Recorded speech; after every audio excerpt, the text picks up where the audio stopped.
কি কাঁটাওয়ালা মাছ খেতে ইচ্ছে করতেছে না? ছোট মাছ কাটতেও পারছেন না?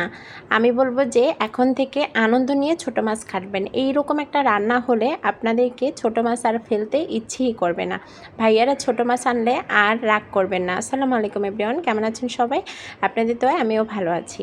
তো দেখেন কত সুন্দর একটা রান্নার রেসিপি আপনাদের সাথে শেয়ার করতেছি, একবারে ফেলা মাছ দিয়ে, যেটা আমরা একবারে পছন্দ করি না সেই রকম মাছ দিয়ে। দেখেন অন্য হচ্ছে ছোট মাছ নিয়ে আসা আসলে, তার ভিতরে আমি এই মাছগুলো পেয়েছি, আমি ফেলিনি, কেটে দিয়ে পরিষ্কার করে এটাকে আমি ব্লেন্ডার করে নিব। দেখেন এটাকে আমাদের দেশে মাছের কোরমা করা বলে, অনেকে আবার খাসি করা বলে। যাই হোক, আপনাদের দেশে কি বলে আমাকে জানাতে পারেন। পেস্ট করে নিয়েছি, দিয়ে দিচ্ছি পরিমাণ মতো হলুদের গুঁড়া, মরিচের গুঁড়া, লবণ, ধনিয়ার গুঁড়া, জিরের গুঁড়া, আদা বাটা, রসুন বাটা, পেঁয়াজ, কাঁচামরিচ, ধনিয়া আর হচ্ছে ধনিয়া কুচি, আর সেই সাথে দিয়ে দিচ্ছি একটু চালের গুঁড়ো দিতে পারেন, মানে হচ্ছে এটা শক্ত হওয়ার জন্য। আর সেটা না থাকলে মানে হচ্ছে আমি মুড়ি গুঁড়ো করাটা দিয়ে দিয়েছি, এটা আমার বাসায় ছিল, গ্রাম থেকে যে মুড়ি পাঠানো হয়েছে সেটা চেলে যে ছোট মুড়িগুলো ছিল সেটা ব্লেন্ডার করা ছিল। তো দিয়ে দেখেন ভালোভাবে হাতে মানে হচ্ছে কি বলে মাখিয়ে নিয়েছি আমি, মানে বড়া করার জন্য, যেটাকে আমরা বড়া বলি, সেইভাবেই মাছটা হচ্ছে করা হবে।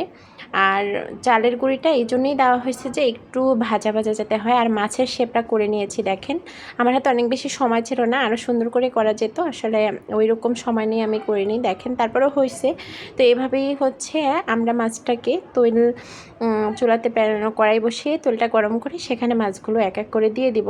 দেখেন একবারে মনে হচ্ছে মাছগুলো বলতে এটা তো মাছের মতোই শেপ দিয়েছি মাছে, এটাকে আস্তে আস্তে করে ভেজে এই যে দেখেন এরকম একটা অবস্থায়, মানে আমি হচ্ছে একসাথে অনেকগুলো দিয়েছি যার জন্য আমারটা অবশ্য ভাঙে না, এগুলো অল্প অল্প করে ভাজতে হয়, আর বেশি ভাজার প্রয়োজনে, যেহেতু আমরা এটা রান্না করব।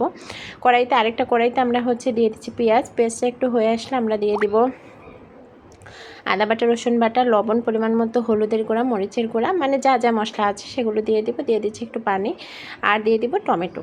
এটা দিয়ে আমরা একটু হালকা টমেটোটাকে সেদ্ধ করে নিয়ে আমরা এখানে পরিমাণ মতো পানি দিয়ে দিব। যেহেতু এটা ভাজা হয়েছে অনেকটা পানির প্রয়োজন হবে এই রান্নাটা। আর ওই যে আমি যেই মাছগুলোকে বড়া করে নিয়েছি, মানে খাসি করে নিয়েছি, সেটাকে আমরা এখানে দিয়ে দিচ্ছি। দেখেন এখন হচ্ছে কালারটা একটু চেঞ্জ হয়ে আসছে, কিন্তু পরবর্তীতে এটা মানে অনেক সুন্দর একটা কালার আসবে, তারপরেও অনেক ভালো লাগতেছে। রান্নাটা শেষের দিকে দেখেন আমি এখন ধনিয়া পাতা ছিটিয়ে দিচ্ছি।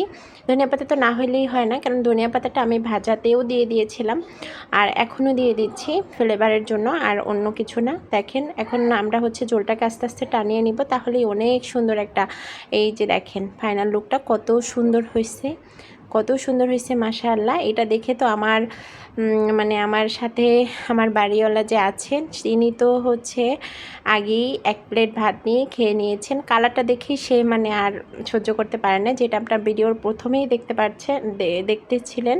তো ভালো থাকবে সবাই, ভিডিওটি ভালো লাগলে অবশ্যই লাইক কমেন্ট শেয়ার দিয়ে আমাদের পাশে থাকবেন। আসসালামু আলাইকুম।